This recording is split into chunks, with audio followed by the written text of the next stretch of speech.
The only existence what we call future has is as a thought in your head.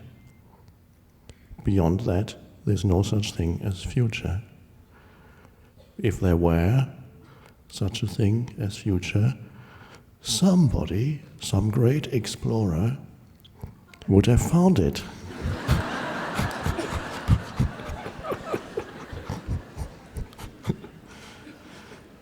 And we would have a monument. He discovered the future. So far, it hasn't happened, and it's not likely to happen, because it is a conceptual thing only. When the future comes, which is a thought, it can only appear in the space of your aware presence, the light of consciousness.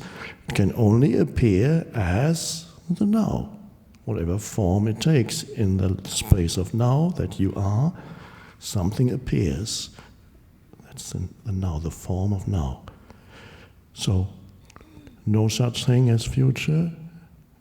Future is a thought. And this also applies to the past. Because apart from the thoughts in your head, let's say, this happened to me, I did this, he did this to me, she did that to me, I did that to him and them, and then they did that, and then...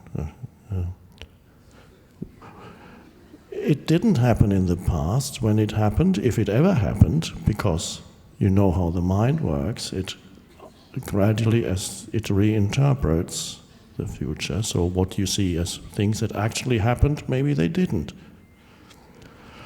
Or maybe they did, but when they happened, it was the now, the only place where things can happen.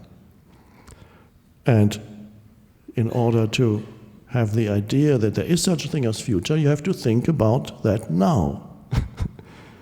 So it's only in the light of now that the appearance of future arises. But again, of course, there is no past. Even if time travel were a possibility, you could only arrive ever in the now.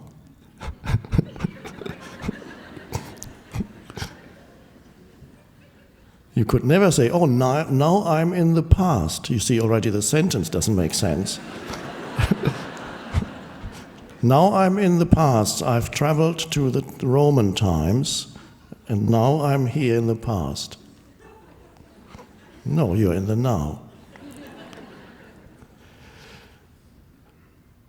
We cannot fully understand, nor do we need to, through the analytical mind, how it is that it appears as if there were future and past. But we can see, without making it into a philosophy, but in a much more simple way, by simply looking and seeing all there ever is now. That is direct evidence. Time, which is past and future, can only appear as a thought. Time, you can, if you were a police inspector and you were looking for a criminal called time, a very dangerous criminal, because he goes around murdering people all the time and killing off everything. First deceiving them that time is going to get them where they want to get to, and then after this criminal has deceived them, he or she kills them. Everybody's hoping to get to the future. And of course, the very essence of future is, in the end, it kills you. The time kills you. Everybody's hoping for more time to fulfill themselves. and then time gets you. So the police inspector, looking for the criminal called time, can only find secondary evidence. Yeah, he's been here.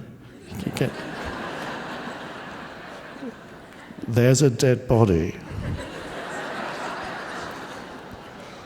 Or he's been there, there's a rotten apple here. And then you can go on looking, or you can look at a photo of yourself 25 years ago, 30 years ago, and then look in the bathroom mirror, and then you see, again, you have secondary evidence of this, what this criminal has already done to you.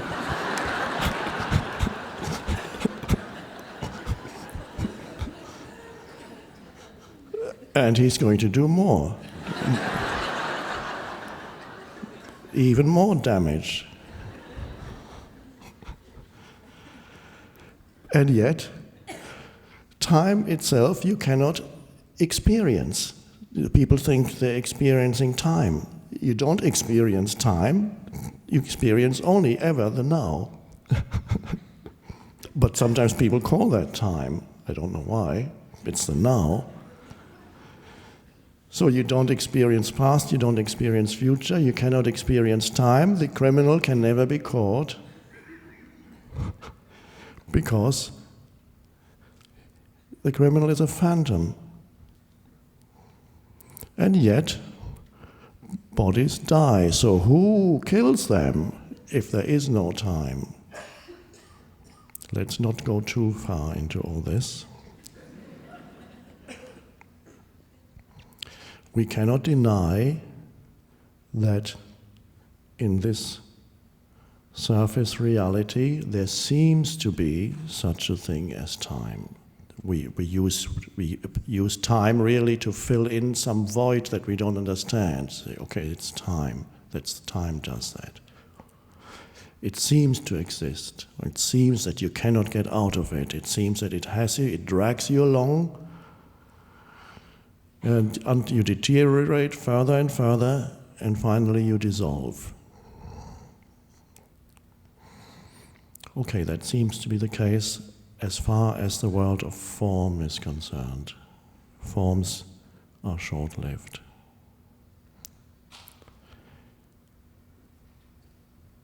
And the very essence of the thinking mind is that it's usually thinking about past and future, and its very thought processes are conditioned by the past. What you think is conditioned by your past.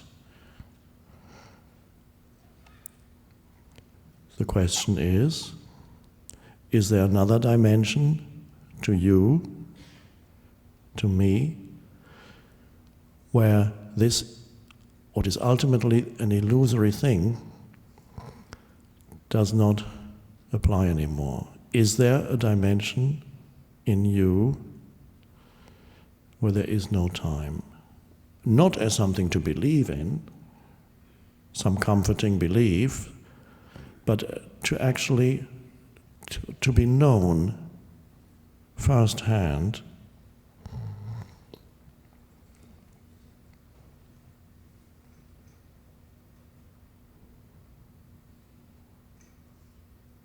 This brings me to the purpose of your life, which is they tell me, the title of this talk.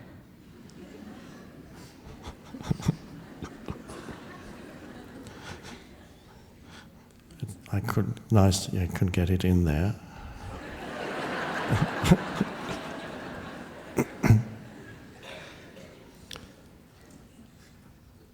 The purpose of your life,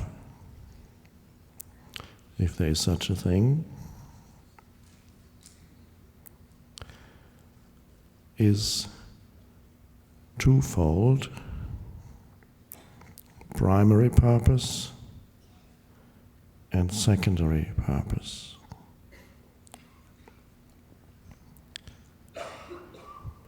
Primary purpose does not involve time, and that's a very strange thing. Usually, the moment you talk about purpose, you immediately think, okay, future. Usually, you can't think of purpose without bringing up the idea of future, because it seems to imply that purpose is there and I'm here. Purpose is where you want to get to. And whether or not you get there determines whether there's success or failure. So, what I'm suggesting is for you to realize that there is another kind of purpose which is primary purpose. Secondary purpose involves time, and we will get to that a little later.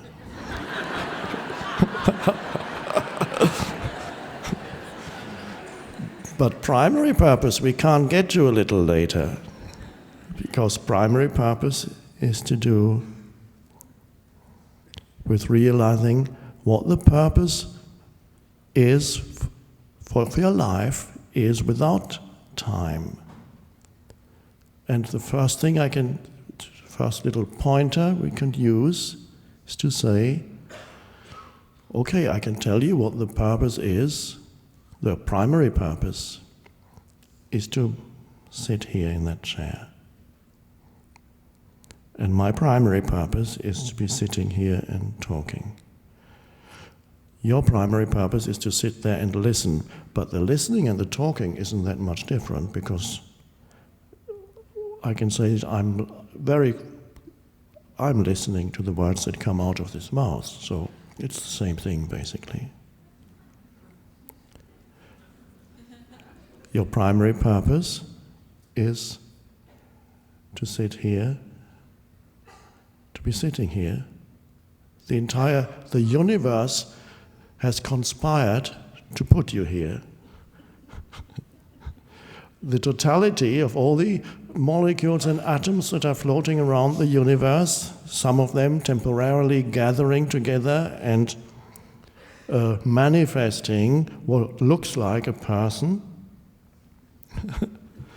They've come together, and the atoms and molecules in your body, at some point, they were in stars. They were forged in the furnace of stars.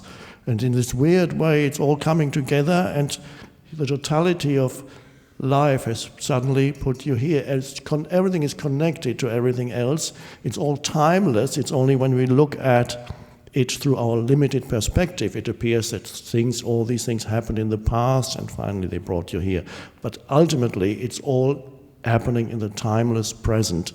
And whatever is at this moment is because it cannot be otherwise. The totality has manifested the form of this moment. And so this is what has manifested. I'm sitting in this chair. And my purpose is that. This is my primary purpose. Now, the mind says that sentence doesn't actually make sense, because you're already here, so how can it be your purpose?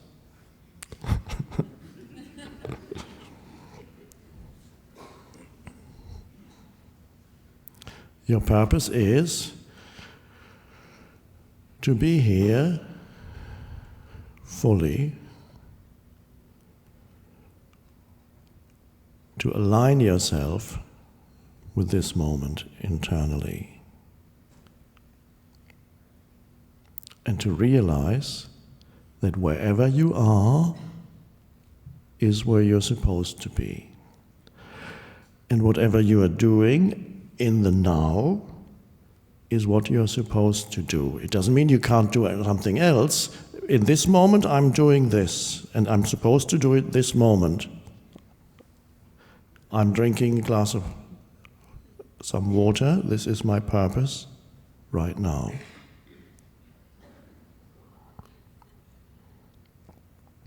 Now my purpose is to put the glass back on the table. In what way is that different? If I know that this is my purpose, in what way is that different from the normal way of doing it?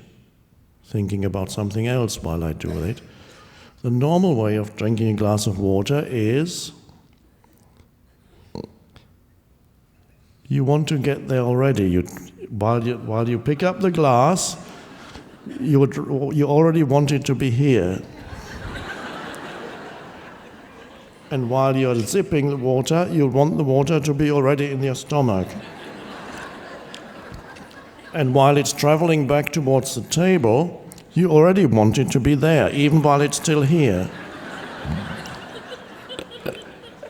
And this is only a tiny example of how people spend their whole life not really wanting to be with what they're doing, because every doing is a means to an end. And so they are not fulfilling their primary purpose at all. They are missing the whole thing. If every action you take, or almost every action, or 95%, 99%, whatever it is, even 90%, whatever you are doing is really a means to an end. And where's the end? In the future.